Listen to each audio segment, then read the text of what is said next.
Jambo na karibu. Katika kipindi hiki tunaangalia sajili ya usafiri na tunaambiwa kwamba hii ni lugha inayotumika katika nyanja za usafiri, hasa kwenye magari ya usafiri. Na ni usafiri wa umma, sajili ya usafiri. Ile lugha ambayo inatumika katika nyanja za usafiri sana sana katika magari ya umma. Moja kwa moja tuangalie sifa za sajili ya usafiri. Sifa ya kwanza, tunaambiwa kwamba kuna matumizi ya kuchanganya na kuhamisha msimbo au kuhamisha ndimi au kuhamisha lugha. Hayo tushaeleza, tutarejelea. Kwa mfano, come, nauli ni karibu na sare. Come ni neno la Kiingereza, mambo mengine ni ya Kiswahili. Sifa ya pili tunaambiwa kuna matumizi ya lafudhi, natumai unaelewa lafudhi ni nini. Kwa hivyo lafudhi hutumika kutegemea mahali usafiri unapofanyika.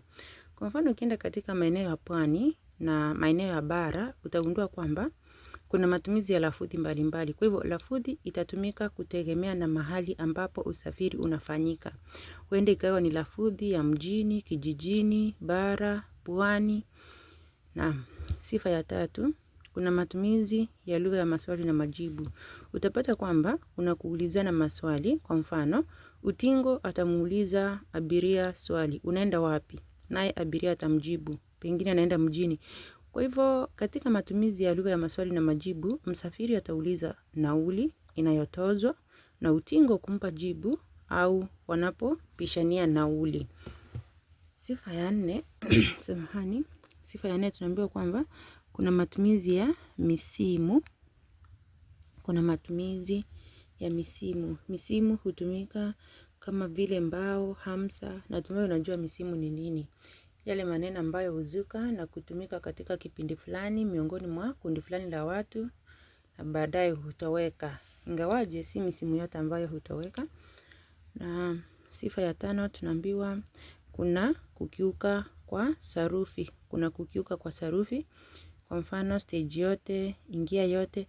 Kumbuka sarufi inakiukwa kwa sababu sajili ya usafiri inatumika katika mazingira ya kawaida. Hii sio sajili rasmi.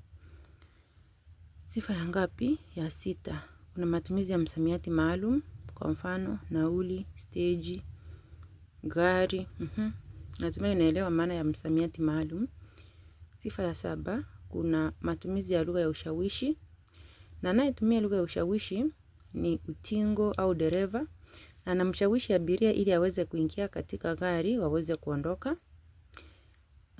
Utingo anatumia lugha ya kushawishi ili wanaotaka kusafiri waweze kuingia katika gari anamohudumu. Sifa ya nane, kuna matumizi ya sentensi fupi fupi. Kumbuka hii ni sajili ya kawaida. Sentensi fupi fupi hutumika kwa sababu hakuna maelezo marefu na wakati mwingine sababu ni kuokoa muda. Pengine wana haraka ya kuondoka. Na sifa ya tisa, tunaambiwa lugha inayotumiwa si rasmi, ni lugha ya kimtaa kwa kiasi kikubwa. Kuna matumizi ya lugha isiyo rasmi. 10, sifa ya 10 tunaambiwa ni mawasiliano ya ana kwa ana au moja kwa moja. Utingo na abiria wanaonana moja kwa moja. Kwa hivyo mazungumzo katika sajili ya usafiri huchukua sifa za mazungumzo ya ana kwa ana au mazungumzo ya moja kwa moja. Na sifa ya 11 tunaambiwa kuna matumizi ya lakabu. Kumbuka lakabu ni ile neno ambalo mtu hupewa kulingana na pengine umbo lake, tabia zake na kadhalika. Kuna matumizi ya lakabu, kwa mfano karau kwa maana ya askari polisi, stenje. Naam, hizo ndio sifa za sajili ya usafiri. Katika hizo sifa tutakomea hapo.